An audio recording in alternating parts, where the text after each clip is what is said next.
c'est en sillonnant entre le Liban, Paris et les États-Unis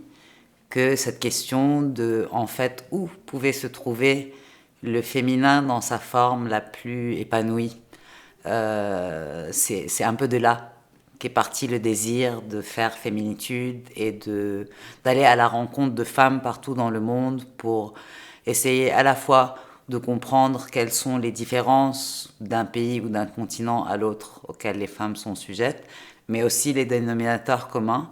et quelque part envisager en ce début de nouveau millénaire de compiler la voix collective féminine de la planète. J'ai commencé par le Moyen-Orient parce qu'il me semble que c'est le plus urgent. Et j'ai en fait le bonheur de pouvoir présenter au public de Sierre aux rencontres Orient-Occident ce premier opus d'une série qui s'appelle Féminitude et qui adresse continent par continent des rencontres avec des femmes de différentes générations, de différents milieux sociaux et de différentes perspectives pour essayer d'avoir une vue d'ensemble de ce que la féminité vit aujourd'hui sous différents cieux. La voix féminine du Moyen-Orient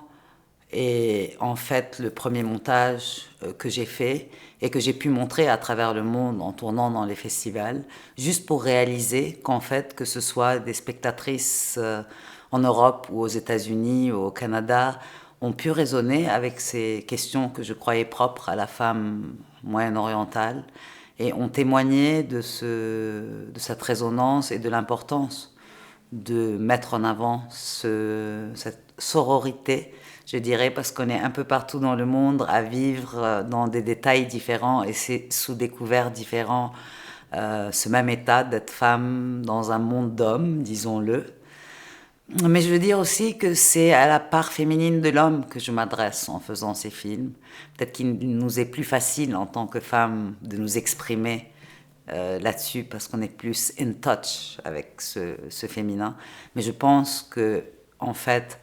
les hommes dans le monde souffrent autant que nous de ce féminin qui est opprimé et qui n'a pas l'opportunité d'être vécu d'une manière épanouie. De toute façon, il est clair que c'est dans les sociétés où la femme a le plus de droits, ce sont les sociétés les plus épanouies dans le monde. Donc, it's a win-win.